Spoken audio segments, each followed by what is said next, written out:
jail. There she goes. Those are my charges. Refusal to display driver's license, failure to attach number plates, compulsory insurance, no registration card with vehicle. So, I just got out of jail yesterday morning. Finally got some good food in me. I'm still a little bit sleepy. I didn't get really enough sleep. But, yeah, I just got out of jail yesterday morning. So I was in jail for 2 weeks, Boulder County Jail. And, God, it fucking sucks. So, it's kind of botched up my experiment, though. Magical exercise number 2. Because I had another exercise that I wasn't telling people about. And, it's kind of interfered with that. So here's the thing.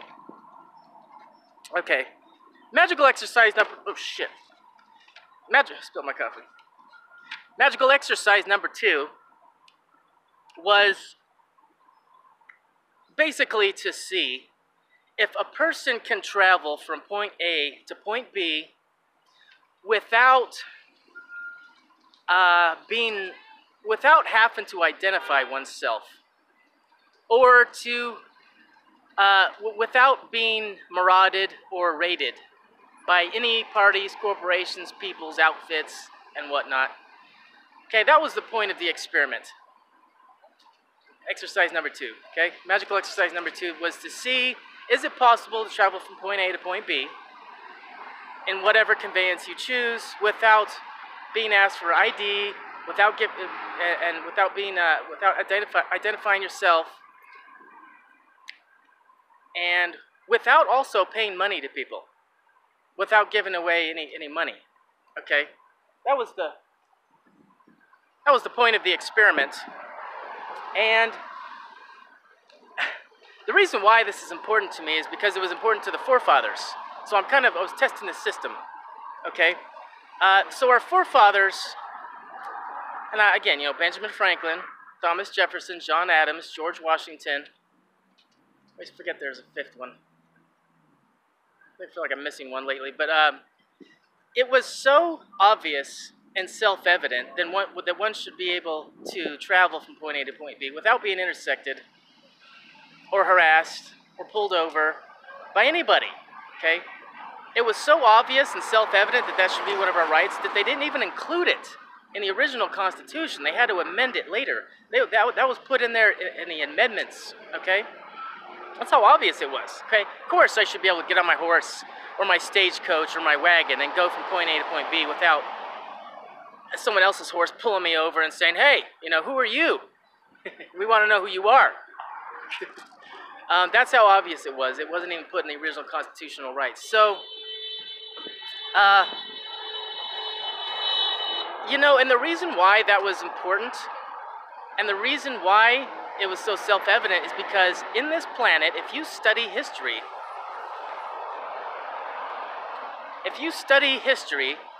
you will notice that as time goes by, people have a habit of raiding other parties as they're traveling. In a straight line, in a crooked line, in a curved line, however you're traveling. There's always been this ongoing issue, an ongoing problem with people intersecting you and demanding money and robbing you or raiding you. Okay, they're called marauders or raiders. Okay. For example, then if you know anything about the Knights Templars and about the history of the Knights Templars, you'll know that all these pilgrims, these Christian pilgrims, were traveling to the Holy Land in Israel, right? Bunch of pilgrims all over Europe were going to Israel. They wanted to visit the Holy Land, okay? King Solomon's temple.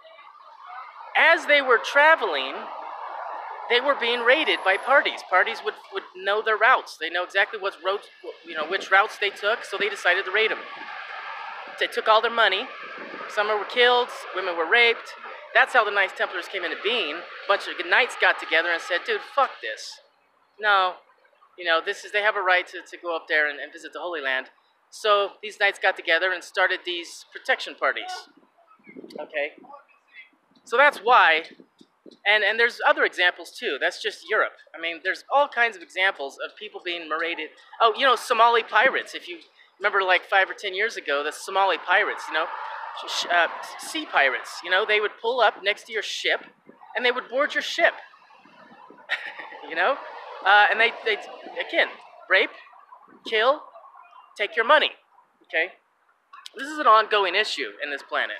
Okay? It happens all the time. So this is why I was doing this experiment, because, you know, now here's the thing, and I just said Raiders, right? You heard me just say Raiders? What are the colors of the Raiders, Oakland Raiders? Isn't it not black and silver? What do cops wear? Black and silver, right? Black uniform, silver badge. I told you, I said this before, the universe is color-coded for you. It's color-coded. All you gotta do is pay attention to colors, okay? There's a reason why their cars are black, and most sheriff's cars are white, okay? Mostly. So, the universe is color-coded. It's awesome. It's great. So, you study history, you see this ongoing issue of it. Now, here's the thing. These cops, you know, and yeah, I know they think they're doing their job and everything, and that's how they're trained. They're trained to do their job, but then everyone's just doing their job, but, you know, that's always the case. I mean, even the marauders, you know, in the 1200s and in Europe and stuff, they were always doing their job. There's always a guy paying them to do something. So that's not really an excuse, but here's the thing. What do these police officers do as you're driving? Okay, they want to know your ID. They want to pull you over, just like a pirate would. Is that not true? What do pirates do in the sea? They put their ship right up next to you, and they board your ship. Well, these cops will try to, if you don't give them ID, they'll try to break your windows, try to get you out of there. They will board your vessel, your car. And they're doing the same thing. But what else do police officers do? They try to get your money. Is that not true? They're trying to get your money. But they do it in a more professional way because, you know, we're in the 21st century and everything's done more professionally. And so instead of just asking for your cash, you know, they're going to write you a ticket, and you got to pay the court. So, but either way, they're still taking your money, right? So,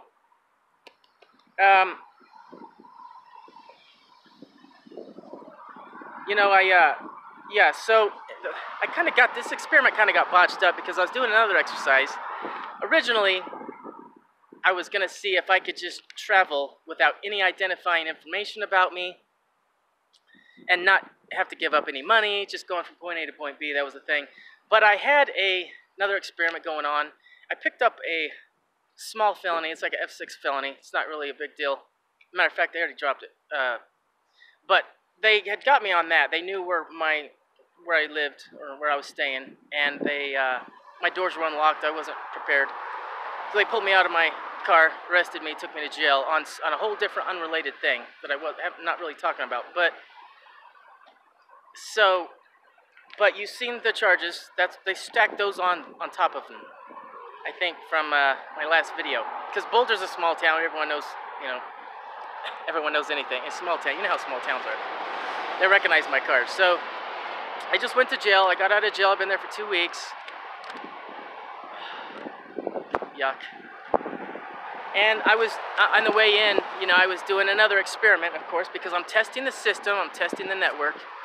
And what I found was I was going to remain silent throughout the entire interaction. I remained silent. Okay? I got to jail. And they wanted to ask me questions. I said, I'm remaining silent. I'm not speaking. I'm remaining silent. That's a right. I have a right to remain silent in any part of this interaction, okay? Well, it turns out that's not true. We don't have those rights. And I'll tell you why. It's because when they checked me in, they said, hey, man, you have to answer at least one question. At least one, okay? And it's, are you suicidal, okay? Well, I wasn't. I'm not suicidal. Not over county jail. But I'm like, dude, my right to remain silent means I don't have to speak. That's the whole point, to not speak without counsel present. without assistance of counsel. Okay? So, but because I refused to answer that one question, what they did was they strapped me down into a wheelchair type device, into a chair where they could wheel me around, and they strapped my hands, my legs, and my head down. I couldn't move an inch. I could not move my body 1 inch. And they left me there for an hour and a half, and I was there in an hour and a half. Now the problem with that is that you would have to pee and shit yourself. You'd have to pee. It's the same thing as the silly suit that they put on you. You know, it's because I guess they default that if you don't answer the question, then they assume that you're suicidal. Therefore, they have to keep your body restrained. Okay, so I didn't want to pee and shit myself. I didn't actually bother being tied down, but how long can you do that for? They gotta feed you, I guess. What are they gonna feed you with a straw? That fucking sucked. So, an hour and a half of that, and I said, okay, I will comply with suicide protocols. I am not suicidal. And they took me out of the chair. But that's the problem with that is so basically, you don't have a right to remain silent. You just don't. You have to speak. You have to talk, or else you're gonna be punished. Okay, I don't like that. I don't like it. So, I guess that's all I wanted to say. I just wanted to give an update. That was just a small update on what's going on. Okay. You don't. So I kind of botched up my experiment, and I'll talk more later. So we don't have rights. We don't have them anymore. And as far as like gun rights and stuff like that, we all think we have gun rights because we have rights to own guns. No, we don't. If you have to have a permit, or a gun permit, or a license to have a gun at your house, or to have a concealed carry permit, that's not a right. That's a privilege. Any kind of permit or license indicates it's a privilege. If it's something that can be taken away from you, it's a privilege, okay? We don't really have rights. You can't travel freely in an automobile without being punished. You can't own a gun freely without being punished. You can't remain silent without being punished. See, what they do is they punish you first, and then they say, well, you can go to trial and fight in trial, and maybe you'll win every time. Maybe you'll win every time this happens. Maybe you can own a gun without a permit, and you can take it to trial and not waive your constitutional rights and win that trial. But here's the problem. Our rights were violated first. See, that's the problem. First, they violate your rights, they punish you, they assault you, and then they say, well, you can prove it in court. No, that's not what the forefathers had in mind. That's not how it works. That's just not how it works. That's like me saying, you have a right. Yeah, well, what if I did that to you? What if I said, yeah, you have a right to remain silent, then I sock you right in your head, I punch you right in your head, and I said, well, let's take it to trial. See how they flipped the script? That's not how it works. So, we don't have gun rights. We haven't had them. They'll punish you and lock you in jail.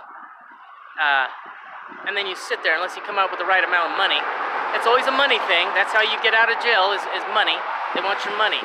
It's all about money. That's what the laws of the sea are. Admiralty law. It's all about money. It's commerce law. So, no, we don't have rights, folks. We don't have rights. That sucks. We kind of need those. I feel like that's going to cause big problems in the future. I think there's a generation rising up that's not going to really tolerate that too much. All right, later.